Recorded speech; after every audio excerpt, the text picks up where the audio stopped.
Alright boys, welcome back to another video. Swaggy here. Today we're going to be talking about the New Orleans Saints. You guys flooded my Panthers video with comments, and rightfully so. I did make a video the day before the game saying that the Panthers were going to have a shocking season, and well, they did shock me because they lost 47-10. I mean, this was just an absolutely ugly, embarrassing game for Carolina. I'll get into them later on. But talking about the Saints, they look a lot better than last season. I know people are quick to point out the Panthers suck even more, but the Saints, they look really good. And I think a lot of that had to do with the amount of times they used play action.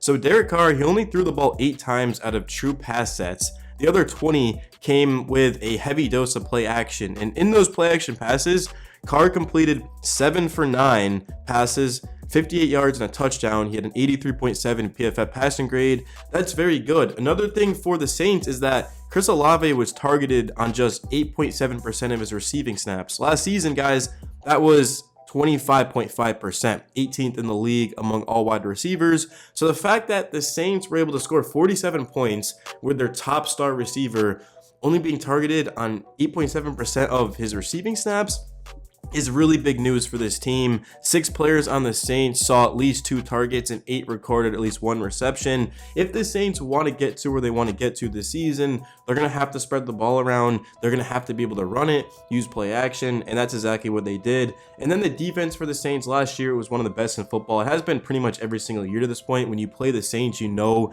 they're going to bring it defensively. Both times the Panthers saw the Saints last year, the Saints beat them with their defense. In this game, they beat them with both their defense and their offense. I mean, Bryce Young looked awful. 13 for 30, 161 yards and 2 interceptions, 4 sacks. 3 of those alone were by Alontae Taylor, who was coming out of the nickel blitzing. Bryce just didn't see the blitz coming. He didn't know where to go with the ball quickly. If there was a blitz, he didn't identify a blitz for protection. I mean, it's just like, what is happening, right? I mean, yet alone him being a former #1 pick, a guy who won a Heisman, a guy who was destined for greatness. But what about an NFL quarterback? I mean, it's just inexcusable. The run game for the Panthers, 20 for 58. I mean, what the? This doesn't look like an NFL team. Like, I legitimately don't think the Panthers are an NFL team. Obviously, like, their college teams aren't beating the Panthers because, like, come on, that's ridiculous. But, like, the Panthers don't look like they even belong in the same breath as the Saints. I mean, it's just absolutely embarrassing. Adam Thielen led the Panthers 3 for 49 in terms of receiving. Jonathan Mingo 2 for 40, lost a fumble in this game as well. And then Xavier Leggetti 4 for 35. I mean, I want to say his first reception was like late in the first half. I mean, it's just ridiculous, man. For the Saints, you know, Derek Carr was incredible. He's one of the best quarterbacks of the week. I'd put him right up there with Baker Mayfield and Sam Darnold. I mean, Carr was slinging it, 19 of 23 for 200 yards, 3 touchdowns, 0 interceptions. The Saints rushed for 180 yards. I mean, every time Alvin Kamara touched the football, he was getting 6-7 yards down the field without even being touched. Jamal Williams then came in and had a 14-yard touchdown run, 11 for 38 in total. Taysom Hill, 5 for 35. Like, Taysom Hill would have led the Panthers in rushing yards. And Taysom Hill is a good player. I like the way the Saints use him. I mean, he could do a lot of things. He almost caught a touchdown, too. It was off of his hands. Would have been a tough one. Derek Carr added 13 yards with his legs. Had a long of 8, which is pretty good. Jordan Mims, 4 for 11. Rashid Shaheed, 59-yard touchdown catch. That's something that I identified coming into the game was don't let Shaheed beat you deep. He should never be getting behind you. And the first drive of the game, that's exactly what happened. Foster Moreau, 4 for 43 and a touchdown. I mean, Moreau looks like a guy that if you play fantasy football, you might want to go and pick up. I mean, he was good in this game. Now, Alvin Kamara, 5 for 27 out of the backfield. So Kamara gives you, 100 yards.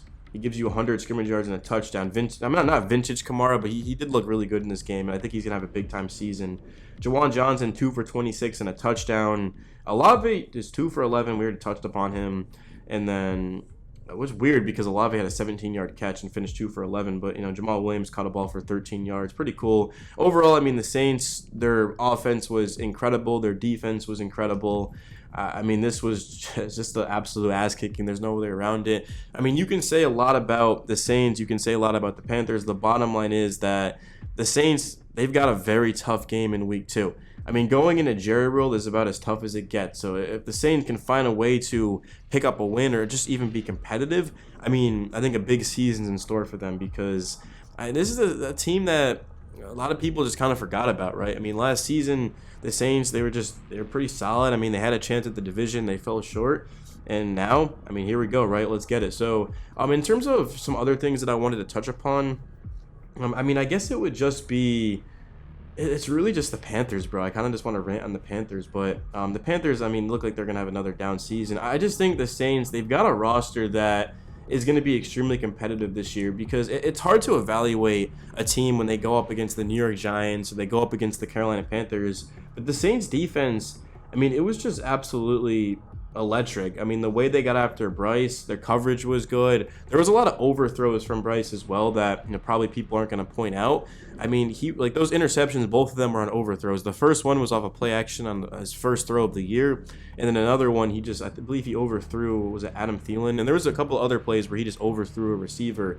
And Bryce did a good job of using his legs and getting out of the pocket, but he just couldn't create anything from it, right? So what does it do if you can get out of the pocket and give your receivers times if you can't even hit them on stride, you know, with your timing? So I think Bryce is going to be fine, man. I mean, it's really, really difficult to say that right now, but you know, Dave Canales is his first game. Like, my biggest thing with Carolina is they bring in a new head coach and Dave Canales. You have all summer, all off season to get back on track. Of course, you have a lot of time to game plan and prepare against the Saints, a team that swept you last year, and it doesn't happen. And of course, the Saints had won 5 straight games coming into this in week 1, which was leading the league. They're a very tough team to start off the year against, but still, I mean, 47-10, guys, 37-point loss. I mean, like, the Panthers could not have lost in a worse way. I mean, there was a lack of effort too. Like, the Saints just wanted it more and they dominated, man. And that was my biggest thing, man. Like again, we'll talk a lot differently when they go up against the Cowboys. But I mean, guys, this game was over at halftime. It was 30-3, and I watched this last night. So Wednesday night, I know it's far off from Sunday. It was when I was able to see this game, and I remember pausing it before the third quarter started and just going to grab some snacks. And then I remember, like, by the time I came back, it was probably like 30 to 45 minutes later. I just did not want to finish this game. It just wasn't competitive. And it's a divisional game too. Like, when two teams in the division meet up, usually it's going to be very entertaining, very fun. These two teams know each other's tendencies, but that just wasn't the case. Like, there's something seriously wrong with the New Orleans Panthers. I think it's their owner, Dave Tepper.